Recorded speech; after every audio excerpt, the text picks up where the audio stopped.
Nah, untuk penilaian seperti biasa ya, ada absensi, tugas, UTS, dan UAS ya. Mata kuliah ini mata kuliah apa? Teori, kalian ada UTS-nya, dan kalian ada UAS nanti ya. Ada penugasan yang perlu kalian kerjakan ya nanti ya. Jadi tolong dibentuk kelompok lagi. Saya rasa tidak perlu kelompok baru ya. Samakan ini dengan mata kuliah yang lain. Atau yang dengan yang sebelumnya ya. Nah, ini adalah jumlah pertemuan kita ya. Ada 16 tatap muka ya. TS dan ada UAS. Dari pengenalan sampai dengan pengelolaan proyek POM nanti ya. Itu yang akan kita pelajari ya.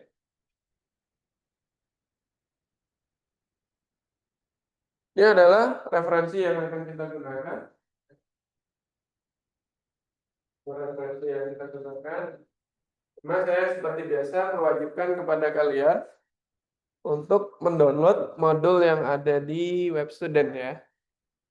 Tidak ada kendala? Coba di-download. Apakah sudah? Sudah ya? Ya, nggak ada kendala ya, bisa ya. Nah, ini yang sesuai yang saya sampaikan tadi, pertemuan 1 sampai dengan 14, terus ya, pertemuan 7 kita review, pertemuan 8 kita OTS. Baru materi lagi pertemuan 9 ya, sampai 15, sampai 14 itu materi, 15 kita review, 16-nya kita UAS. Nah, ini adalah tugas kelompok yang perlu kalian kerjakan nanti. Saya sampaikan di awal, biar ada persiapan. Yang pertama adalah kelompoknya dulu. Terus, laporannya diketik dengan format Microsoft Word, font size-nya 20, spasinya 1,5. Ya. Nah, ini. Di situ kan belum ditentukan ya, jenis font yang digunakan. Pakai yang Windows Roman aja ya. Format. Laporan mengumpulkan nanti tugas 1 ya, dengan subjek 1 pada pertemuan kapan sebutnya pada pertemuan 15 ya nanti dikumpulnya. Tuh, bentuk kelompoknya maksimal 3 sampai. Tapi ini kembali lagi ke jumlah kalian nih. Catatan saya 7 atau berapa tadi? Ya, disesuaikan. Silakan pakai bentuk kelompok yang sebelumnya nggak apa-apa. Nah, itu untuk mata kuliah tugas kelompoknya ya. Sorry, tugas kelompoknya. Oke. Selanjutnya saya masuk pada materi pertama, yaitu pengenalan tentang cloud computing ya. Cloud computing di sini ya dapat diartikan ya di sini ya. Model komputasi. Nah, ini model komputasi yang memungkinkan pengguna untuk mengakses dan menggunakan sumber daya komputasi seperti server, penyimpanan jaringan, perangkat lunak, dan layanan lainnya melalui internet. Nah, itu cloud computing. Jadi, kata kuncinya di situ yang membedakan antara cloud computing dengan lainnya. Kalau cloud computing itu menggunakan jaringan internet. Ya, kita menggunakan fasilitas jaringan internet untuk menyimpan data. Contoh apa? Yang pernah Anda tahu? Atau pernah Anda pakai? Contohnya, Google Drive. Selain Google Drive, Dropbox. Selain itu, ada aplikasi-aplikasi yang bisa digunakan secara bersama. Pak, kalau di Google Drive itu, setahu saya ada apa tuh? Word, ya, Word online ya. Terus apa lagi yang bisa untuk spreadsheet ya? Ya, bisa untuk seperti Excel dan untuk yang presentasi ya. Nah, itu bisa digunakan. Nah, itu konsepnya seperti itu. Jadi, layanan, ya, bisa berupa aplikasi, terus ya bisa berupa layanan, ya. Contoh kayak Google Drive itu kan antara layanan dan aplikasi ya. Layanannya kita menitipkan data di dia, kita menyimpan data di dia, dan kita bisa mengelola menggunakan aplikasi tadi ya, Google Drive namanya. Menambah, mengubah, menghapus, ya, itu. Selain itu, contoh lain menggunakan Dropbox ya tadi ya. Jadi aplikasi yang bisa kita gunakan untuk memanage data. Jadi kita menitipkan data di dia. Ya. Keuntungannya apa? Kita bisa apa? Menitipkan data itu kapan saja, mengaksesnya kapan saja, ya, bisa dari mana saja kan, 24 jam. Gitu ya. Beda dengan konsep ketika kita menyimpan data di hard disk eksternal kita. Itu bukan berbasis cloud ya. Ya, karena kita tidak menggunakan jaringan internet, OP biasa kan. Gitu. Jadi kalau ada yang menanyakan, apakah ketika kita menyimpan data di laptop kita, di hard disk eksternal kita itu berbasis cloud, Pak? Tidak. Ya, karena tidak menggunakan jaringan internet untuk mengaksesnya kan. Gitu. Itu ya sederhananya seperti itu. Dicontohkan tadi menggunakan Google Drive dan atau contoh lain yaitu Dropbox ya. Nah, saya berbicara perkembangannya untuk saat ini di Indonesia itu memang arahnya kan apa? Berubah, kita berarah kepada digitalisasi ya saat ini. Semua aplikasi, layanan itu sudah berbasis online. Ya. Contoh apa yang pernah kalian rasakan? Di bidang pemerintahan dulu. Di bidang pemerintahan contohnya apa? Yang pernah Anda rasakan? Atau pernah Anda coba? Atau pernah Anda praktekkan?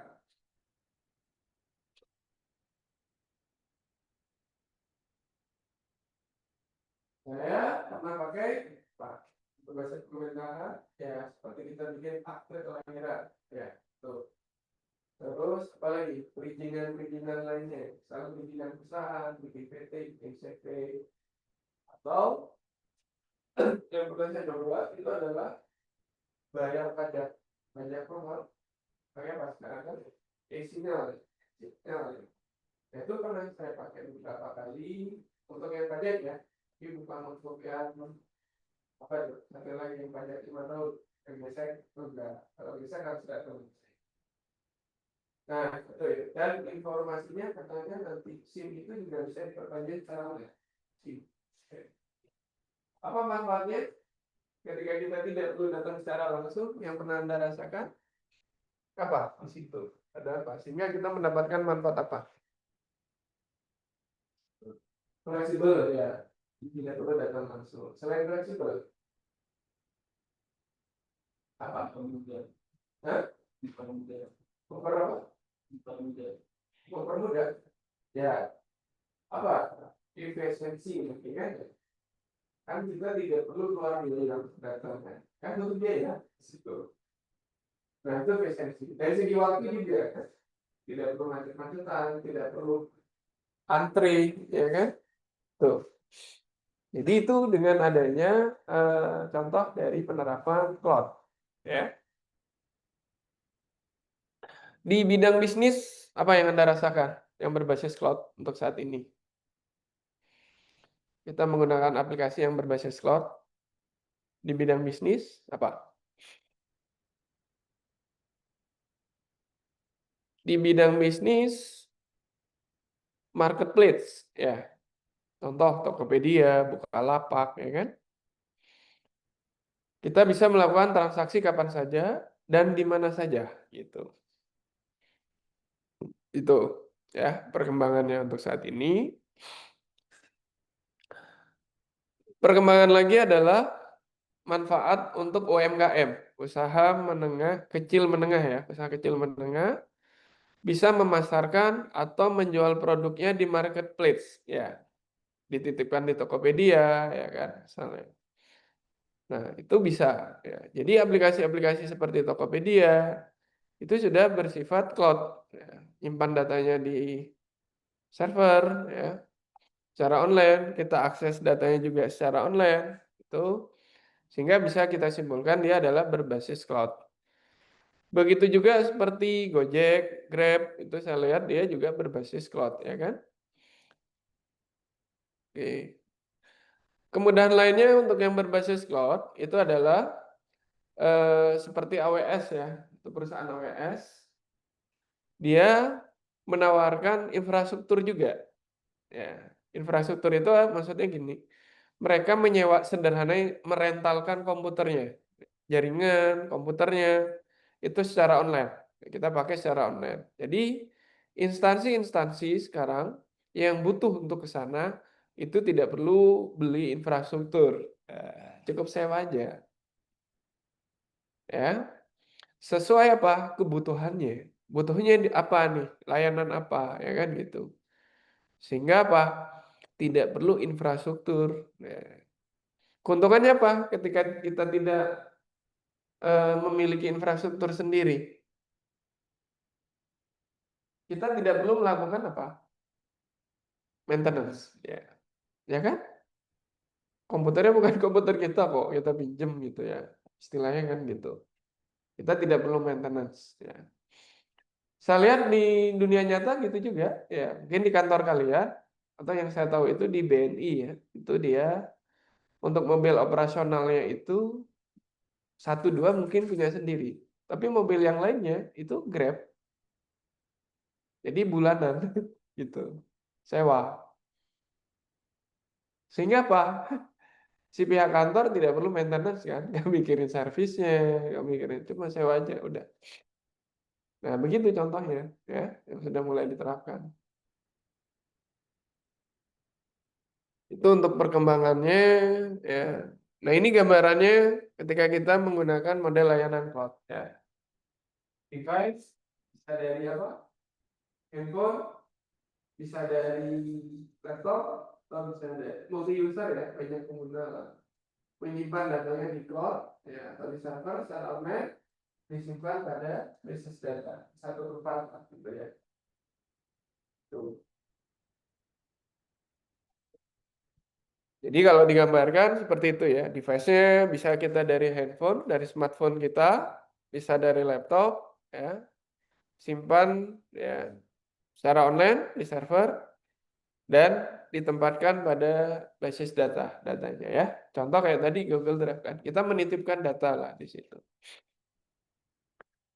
Apakah ada resiko atau ancaman?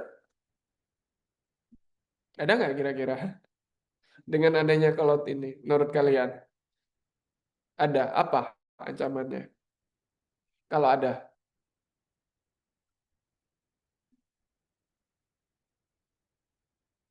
apa? Kehilangan data ya. Jadi ancamannya situ ya, privasi data.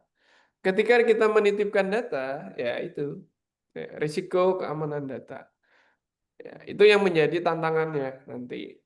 Ya, tantangannya adalah privasi atau keamanan data. Mungkin Anda pernah mendengar ada beberapa bank yang data nasabahnya bocor. Ya, bocor itu maksudnya tersebar gitu ya, dicuri oleh pihak lain gitu. Tapi kalau regulasi pemerintahnya data-data sensitif nggak boleh disimpan di cloud, Pak. Kalau yang data sensitif ya bisa, Iya, Pak. bisa Ha-ha. juga menjadi regulasi ya. Iya, itu udah ada regulasinya, Pak. Sudah muncul ya regulasinya. Udah muncul, Oke, Pak. oke. Makanya kalau Oracle, Mm-mm. dia kan udah ada versi cloudnya juga tuh, Pak. OCI, Oracle Cloud Heeh. Infrastructure. Nah, dia ngakalinnya, dia ngebangun kayak data centernya itu di Batam gitu, Pak, agar layanan Mm-mm. cloudnya itu bisa bisa dapat regulasi dari pemerintah. Cuman belum Mm. ditandatangani sama Presiden Prabowo. Ya, jadi terima kasih nih Yuda. Ya, Yuda Pak. ya, Ya, Pak, betul, ya. Pak. Jadi memang solusinya adalah menghadapi tantangan tadi itu adalah regulasi juga yang perlu kita perbaiki kan. Tuh, ya tadi udah bagus berarti kalau memang untuk regulasi ke sana kan. Terkait data-data sensitif atau yang bersifat privasi ya atau data-data penting dari sebuah negara ya. Itu tidak bisa kita keluarkan ya istilahnya ya. Tidak bisa di apa ya? Yes, Pak. Ya, Jadi disimpan regulasinya ya. berkembang, Pak. Tadinya tidak boleh cloudnya itu Mm, nggak boleh ada di luar negeri gitu, Pak. betul. Nah, makanya sih Oracle ngebangun cloudnya tuh di dalam negeri tuh di Di dalam Batam, negeri Pak. di Indonesia Agar ya terutama agar kan. iya, Pak. Eh, Betul, Pak. Agar layanannya itu bisa di lolos regulasi lah gitu, Pak. ya, saya rasa bukan Oracle aja ya yang kita dengar kan ya. Google juga ngebangun di Indonesia kan ya, udah duluan. Iya, Ya. iya, Pak. Heeh. Eh, Ada beberapa paling perusahaan dekat di sih Batam Asia sih, kan Pak, karena seperti dekat itu ya. Singapura kan, Pak. Awalnya di Singapura ya. Mm-mm.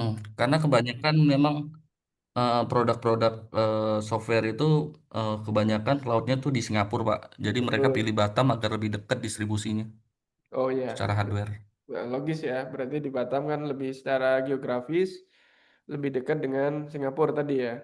Tapi masuk di Indonesia gitu ya regulasinya kan. Yes, Pak. Ya, sip. I- Jadi tadi ya sudah diinfokan oleh teman kalian kalau regulasi akan ada regulasi jika data-data penting dari pemerintah itu tetap dikeluarkan tapi pabrik atau perusahaannya itu akan berdiri di Indonesia. Contoh kayak Oracle tadi ya akan ngebangun di Indonesia, Google juga akan ngebangun di Indonesia. Sehingga apa? Dia akan mengikuti regulasi kita. Jadi kita tidak numpang lagi di Singapura atau di Amerika gitu kan. Nah, data-data penting tadi, ya itu tadi, kalau sudah kehilangan, karena mungkin tersiar kabar sebelumnya, data kependudukan ya, yang disimpan di luar, istilahnya kan gitu ya. Ancamannya kan gitu.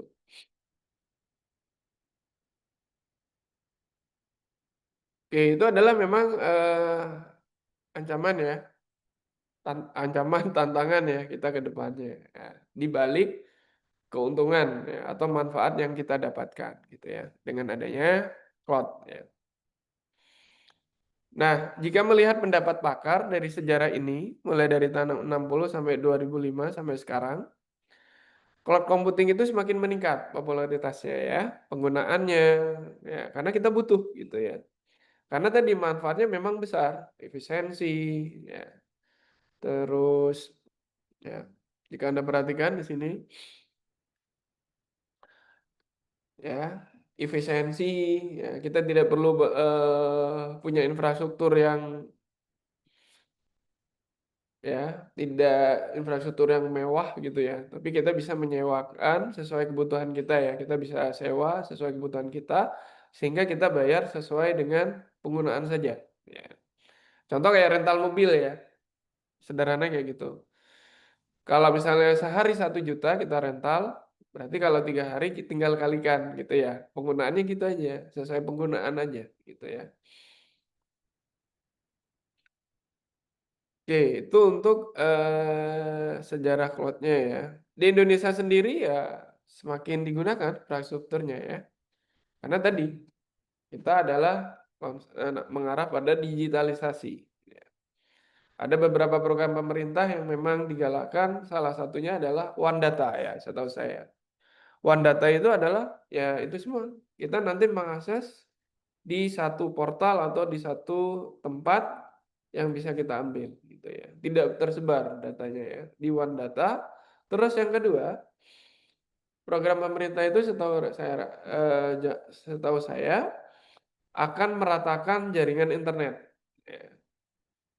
Jadi jaringan internet itu tidak hanya dinikmati oleh orang-orang yang ada di Jawa aja gitu. Kalimantan, di luar Jawa seperti Irian Jaya. Ya. Tantangannya itu ya. Bagaimana dengan geografis kita ya yang luas, ya ada daratan, ada lautan kan? Itu eh coba meratakan jaringan internet tadi ya. Termasuk di Irian Jaya yang kejadian masang tower ditembak ya gitu. Korban ya, istilahnya kan lagi pasang tower itu kan. Yang jadi ancaman tuh. Oke, itu ya untuk sejarahnya. Nanti kalian baca juga di situ. Saya ambil poin-poinnya ya.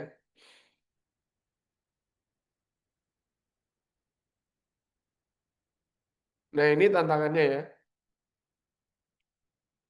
Tapi di balik tantangan, dikatakan di sini juga ada apa ya? Terutama dengan dukungan infrastruktur internet yang semakin kuat dan penyedia layanan cloud yang semakin beragam. Ya. Peluang untuk pertumbuhan teknologi ini sangat besar. Ya. Sekarang kan digitalisasi tadi ya, semua akan menggunakan teknologi. Ya.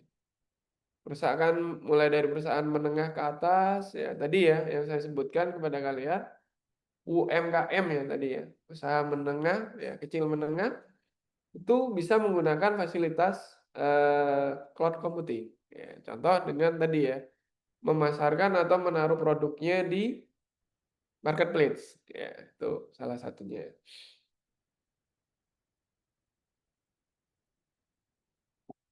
Nah, ini ya UMKM ya. Nih, UMKM nih. Ya. Selanjutnya, perusahaan-perusahaan itu akan transformasi digital ya. Ya. Yang awalnya juga menyediakan server sendiri sehingga sekarang mulai beralih menggunakan cloud. Ya, lomba-lomba ya. Ada beberapa yang beralih ke cloud karena tadi efisiensi ya. Katakan di sini efisiensi operasional dan mempercepat inovasi. Jadi kalau saya baca di sini efisiensi operasional itu adalah apa? Tadi memangkas biaya, tidak perlu beli investasi infrastruktur ya. Sehingga apa? Ya bisa mengefisiensi di maintenance. Ya, contohnya itu.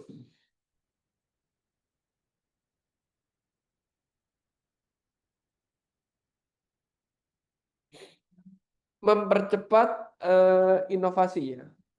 Nah, itu inovasi-inovasi, perubahan-perubahan yang membawakan manfaat, ya, perubahan-perubahan baru, ya, inovasi memunculkan inovasi-inovasi baru ya. Eh, Dulu mungkin kita tidak memikirkan bagaimana kita memesan kendaraan itu lewat aplikasi, ya kan? Inovasinya sekarang kan kendaraan kita pesan lewat aplikasi. Tuh. Apalagi kira-kira yang jadi inovasi? Beberapa pekerjaan akan tergantikan oleh sistem. Ya, pekerjaan yang sifatnya berulang, ya, atau kayak sudah kaki, ya, sudah digantikan. Tantangan kita juga akan bersaing bukan sesama sesama manusia, tapi apa? Sama robot kayak air, ya kan? Tersaat ini, ya kan? Sehingga apa? Kita dituntut ya kalau kerjaan kita monoton, menunggu, ya itu saja yang bisa kita kerjakan, ya tidak ada inovasi. Nah itu akan tergilas oleh robot atau AI tadi, ya akan tergantikan.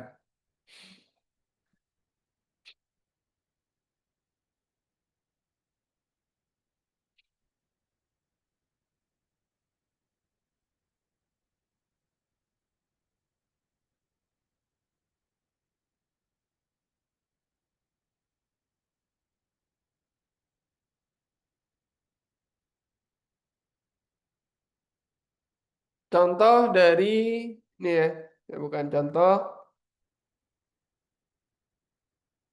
contoh penerapan cloud computing di sektor UMKM di Indonesia ya, usaha menengah ya, usaha kecil menengah.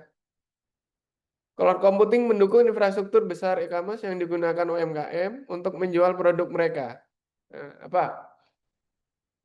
Kalian kalau bisa bergerak di bidang usaha, bisa menitipkan barang atau berjualan di marketplace, dititipkan di Tokopedia, kita bikin toko online sendiri. Ya.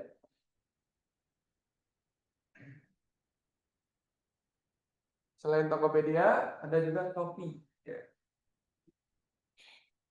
Yang di Indonesia ya, atau yang dalam negeri ya kita.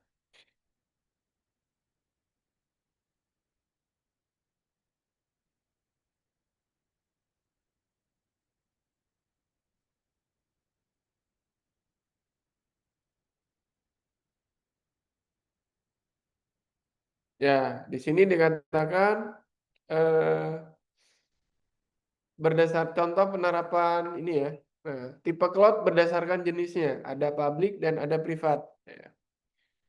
Kalau Anda perhatikan di sini, karakteristik mendasar pada publik adalah sifatnya yang multi-tenancy karena dimaksud untuk melayani banyak pengguna, kan untuk satu pelanggan, ya, publik ya. Dikelola oleh perusahaan dengan metode pembayaran sesuai pemakaian tadi, Google, AWS, ya. Yang kedua adalah private cloud. Sistem cloud computing yang bekerja pada infrastruktur pribadi dan menyediakan penggunanya dengan sumber daya komputasi yang dinamis. Beberapa keuntungan yang ditawarkan oleh pada private cloud adalah perlindungan informasi yang lebih baik karena hanya dapat diakses oleh pengguna yang berwenang. Nah, bedakan ya. Kalau yang privat ini layanannya untuk pengguna yang punya hak akses saja. Apa yang sudah terdaftar. Sedangkan untuk yang privat, untuk yang publik itu ya untuk multi user. Siapa saja boleh mengakses gitu ya.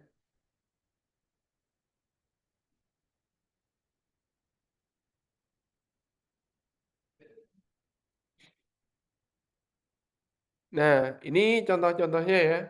Kalau Anda baca di sini untuk yang privat ya, itu contohnya kayak ini ya, aset-aset berharga, data ya, tentunya ya kalau yang dikatakan di sini data-data penting ya. Serta menyediakan operasi yang lebih spesifik seperti pemantauan sistem, replikasi data, pemulihan bencana atau recovery system ya, disaster recovery ya. Jadi itu ya yang sifatnya adalah private cloud. Sedangkan untuk yang public cloud menawarkan solusi untuk meminimalkan biaya infrastruktur dan biaya menjadi pilihan yang baik bagi perusahaan berskala kecil ya. Tadi ya, jualan di marketplace. Ya. Data yang kita upload itu diakses oleh banyak orang gitu ya, dibaca oleh banyak orang gitu ya. Karena memang tujuannya untuk ke sana kan. Beda dengan yang private cloud ya. Data yang kita upload itu hanya untuk kita aja, cuma kita menitipkan secara online gitu ya. Tidak disimpan di hard disk kita atau di laptop kita, tapi kita menitipkan pada server mereka atau pada database mereka ya. Pihak ketiga lah gitu ya.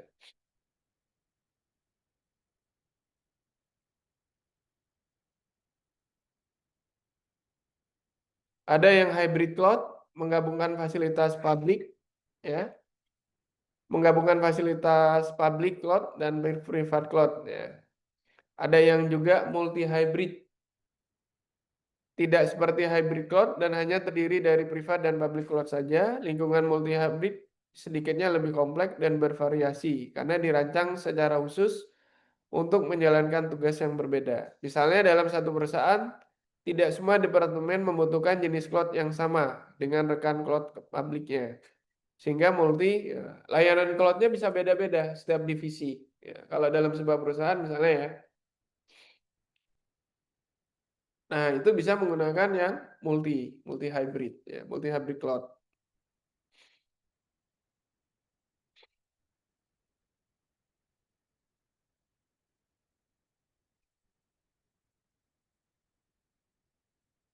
Nah, ada beberapa ini ya. Sumber daya tersebut mencakup perangkat keras, lingkungan pemrograman, dan aplikasi. Bentuk layanan yang disediakan oleh sistem cloud dapat diklasifikasikan menjadi tiga, yaitu ini software, platform, infrastruktur. Ya. Kalau yang infrastruktur sebagai service atau layanan dia, berarti dia menyediakan apa? Ya tadi ya, komputer, jaringan, ya, infrastruktur ya, hardware lah gitu yang dia sediakan ya. Yang memang disewakan untuk kita gitu ya. Sedangkan untuk yang software sebagai layanan, contoh kayak tadi Dropbox sama Google Drive, dia menyediakan membuat aplikasi yang memang digunakan untuk eh, penyimpanan data. Ya. Contoh tadi ya, Google, ya, terus Dropbox ya. Ada juga bentuk yang lebih besar lagi aplikasinya ya, platform as a service ya. Itu mereka juga sediakan. Ya. Nah, kembali lagi nanti pada perusahaan yang akan menggunakan sesuai kebutuhannya, maka akan memilih layanan yang seperti apa, itu ditawarkan oleh si AWS tadi contohnya ya. Jadi pembayarannya ya sesuai dengan penggunaan saja dia ya.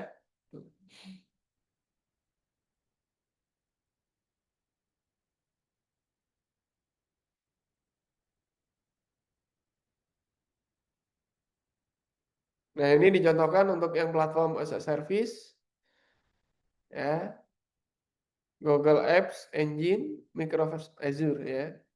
Sedangkan untuk yang software ya, ada Google Workspace, ada Microsoft 365 ya. Memang digunakan itu bisa digunakan ketika kita ada koneksi ke internet. Ya, Google Workspace itu digunakan untuk kita bisa bekerja secara bersamaan tim. Ya.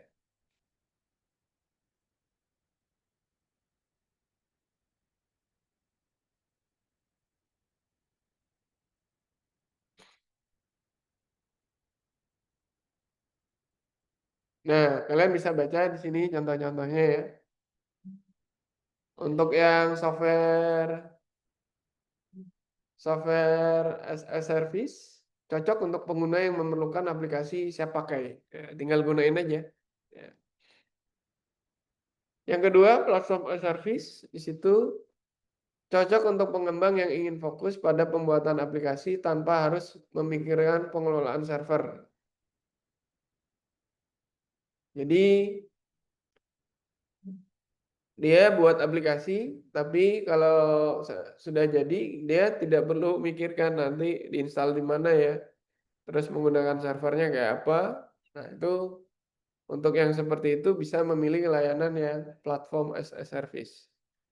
Sedangkan yang ketiga adalah infrastruktur, cocok untuk pengguna yang ingin memiliki kendali penuh atas infrastruktur mereka seperti pengembang dan admin IT ya. Infrastruktur ya, ada jaringan, ada komputer yang bisa kita sewa kepada si pihak penyedia layanan. Kalau kita butuh yang seperti itu, berarti kita ambil yang infrastruktur ya.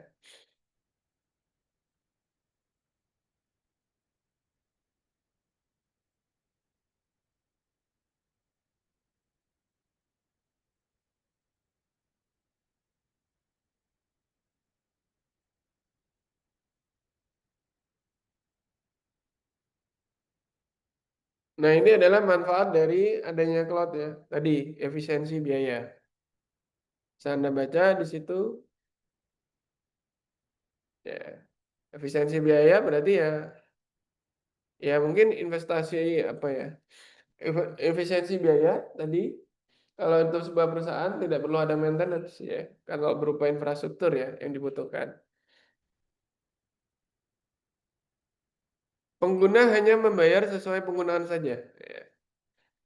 Pay as you go. Ya, sebutnya di sini.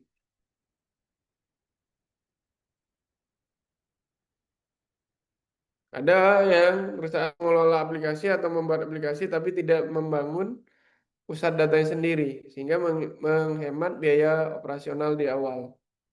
Ya, tidak perlu infrastruktur, dia tidak memikirkan infrastrukturnya, dia hanya mengembangkan aplikasi saja ya, gitu.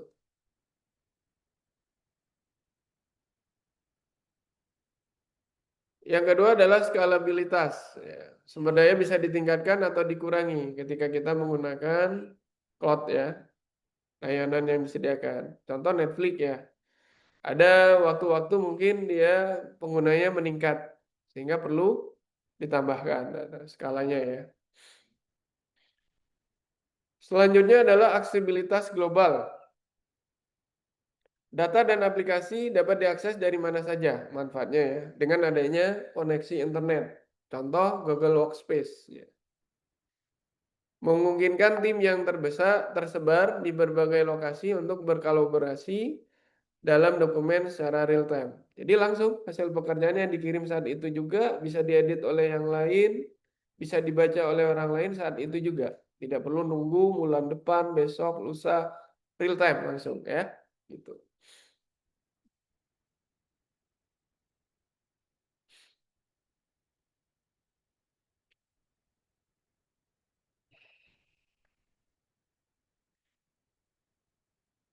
Kecepatan implementasi. Ya, contoh aplikasi Slack tadi ya. Ya, tidak perlu menunggu pemasangan perangkat keras, karena kan mereka yang menyediakan. Kita cuma buat softwarenya misalnya ya. Yang kelima, keandalan dan redundansi data. Data disimpan di beberapa lokasi secara otomatis untuk memastikan ketersediaan. Contoh Dropbox.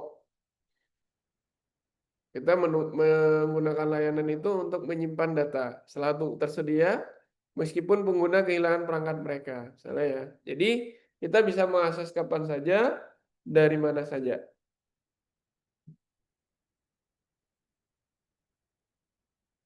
Meskipun nanti kita menggunakan perangkat yang berbeda, pakai laptop, kadang pakai apa? Handphone, gitu. Kadang pakai laptopnya siapa, ya kan? Gitu.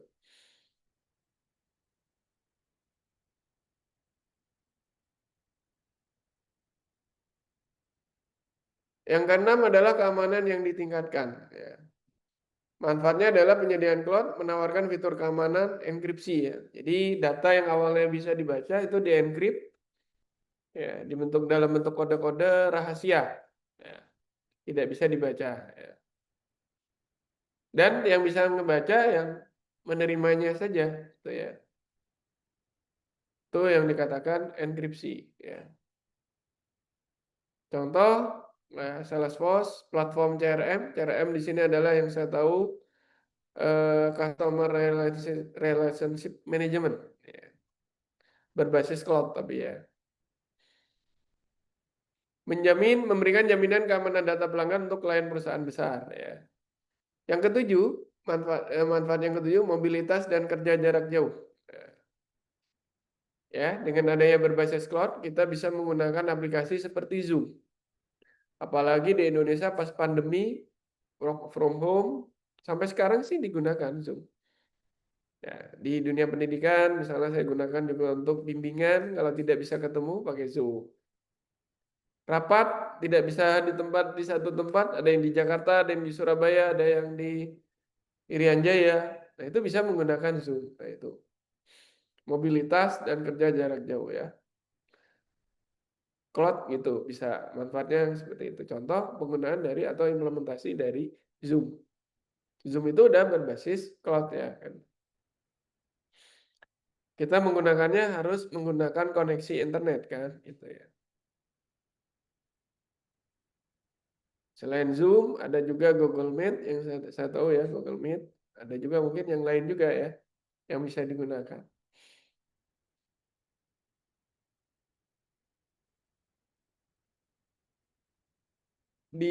Selanjutnya bisa digunakan untuk disaster recovery,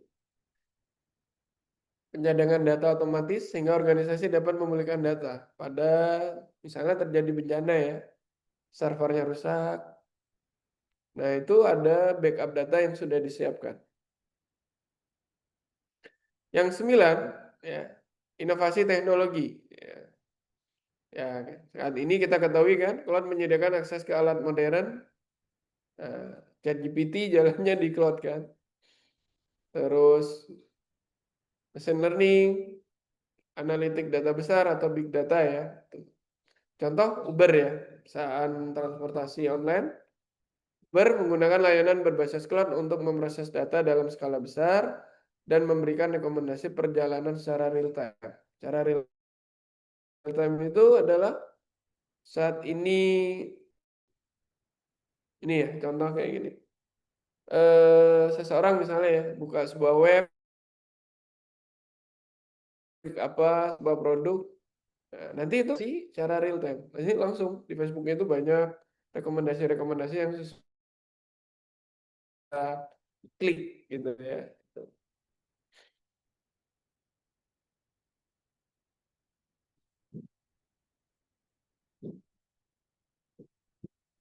Dukungan untuk startup dan bisnis kecil.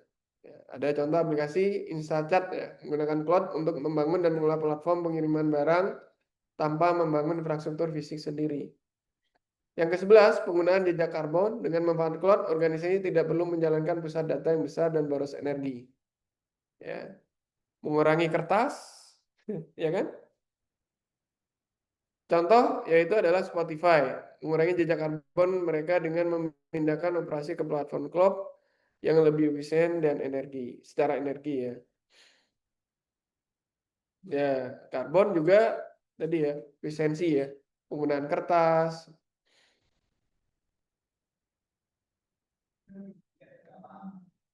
Oke, ini adalah diagram perbandingan ketika menggunakan eh, eh, layanan tadi ya, IaaS, SaaS, dan PaaS.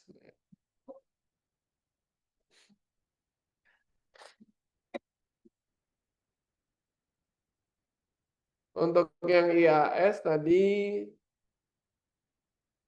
untuk yang SaaS ya, software ya. Kalau IaaS, infrastruktur ya.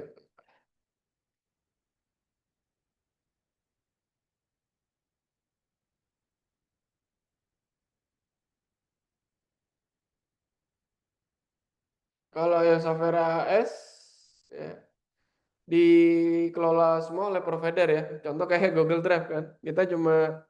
Kita nggak memikirkan softwarenya, kita tidak memikirkan infrastrukturnya, kita tidak memikirkan jaringannya, kita hanya pakai ya. Sedangkan untuk yang infrastruktur ya, kita memikirkan aplikasi, data, rantai, middleware, dan sistem operasi yang digunakan. Selebihnya tidak kita pikirkan. Sedangkan untuk yang platform as a service, kita yang perlu kita pikirkan adalah aplikasi dan datanya. Selebihnya tidak kita pikirkan. Provider yang provider yang menyediakan ya. Atau yang mengelola ya, provider yang mengelola. Untuk yang biru itu warnanya kita user yang mengelola ya. Kalau yang one premise ya tanpa terdaftar pada cloud itu kita semua yang mengelola ya. Aplikasinya, datanya, waktunya, middleware-nya, sistem operasinya, OS ya, virtualisasinya, servernya, penyimpanannya, jaringannya semua.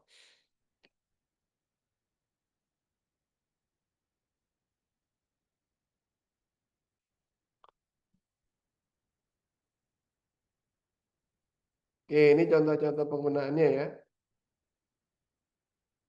Ada yang tadi ya sudah dicontohkan Google Drive dan Dropbox ya. Ketiga, layanan ini menunjukkan bagaimana cloud computing telah menjadi bagian dari kehidupan sehari-hari, membantu individu dan bisnis meningkatkan efisiensi serta fleksibilitas dalam menyimpan dan mengolah data. Itu ya yang sangat kelihatan dari cloud. Ya. Oke, itu materi Anda yang hari ini yang bisa saya sampaikan dulu. Mungkin ada yang mau ditanyakan.